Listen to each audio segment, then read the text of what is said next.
like I had more there and I kept running into traffic with 200 to go. So I just wanted to see what a clean run looked like, and if I felt like I could run like that for another 200 meters, as I'll need to in a month's time in Monaco. So I think when I had the lead at the bell was like I wanted to lead by the bell because I wanted to be in lane 1 that whole second lap.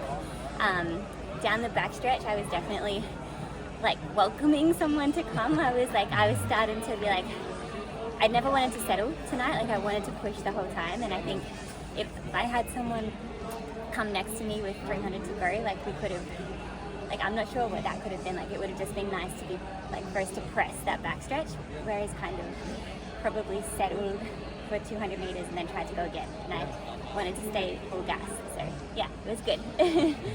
Yeah. What do you think you really like learned about yourself as a runner since you've done so many 800s this year with GST? What have you learned about yourself as a runner doing that, especially as a 1500 meter runner? The 800 is a lot more enjoyable than the 5K.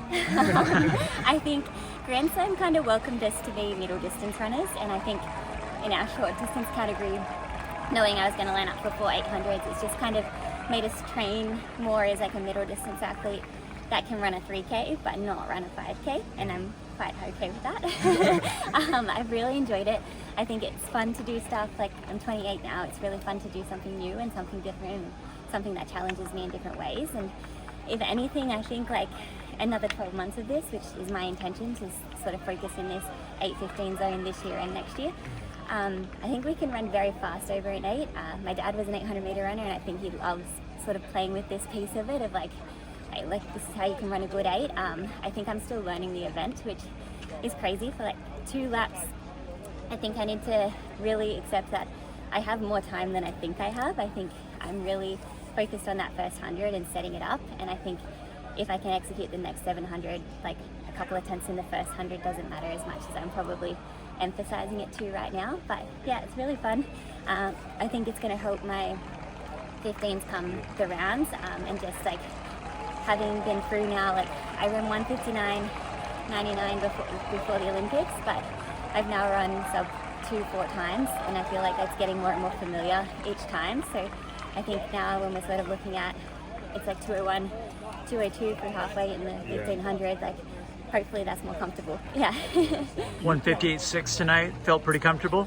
It felt strong. It didn't feel comfortable, but yeah, it did feel strong. So I think I had a 1:57 in mind coming in tonight, but I think also there's a part of that of like, we added this on Wednesday night kind of thing. So I think you don't have like quite the lead in as like if you were really focusing on an 8, but I think to run 1:58.6 and to feel strong and to feel confident to take the race on as an 800 with Sammy Watson out there and someone that's so proven over 800, I think it's kind of a nice feeling to be like, okay, I'm getting a hold on this event, and then like as we get better and better at it, like let's see what we can do.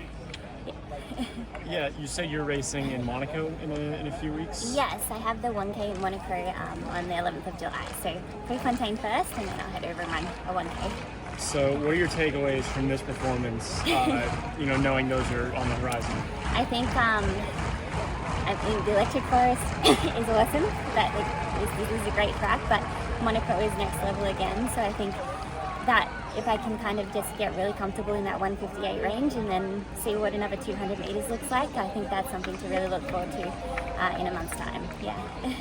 We're 11 days away from Faith Kipyegon's sub 4 attempt, and you mentioned that you might even be interested in helping pace that. Any chance that might happen? I would have loved to. I couldn't commit this year with LA Grand Slam in place, but I think I've sort of told the people that matter that like, hey, if there's a second attempt, like I'd love to be involved, or if there's a second situation down the track that would like endure my involvement, I would happily put my hand up. So yeah, this year, things have changed now, but I think it's also more important for me to just sort of stay stateside right now as I planned, and then head to Europe. And if I'm in Europe and there's something else going down, like I'm more than available. Yeah. How have your race plans shifted for the summer now that Grand Slam track LA has been canceled?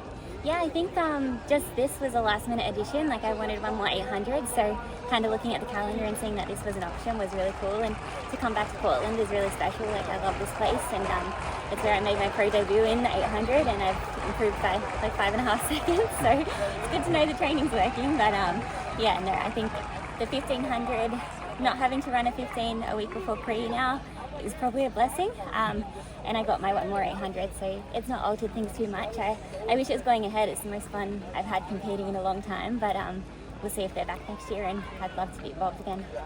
Yeah. Congratulations. Thank you. Congrats. Thank you very much.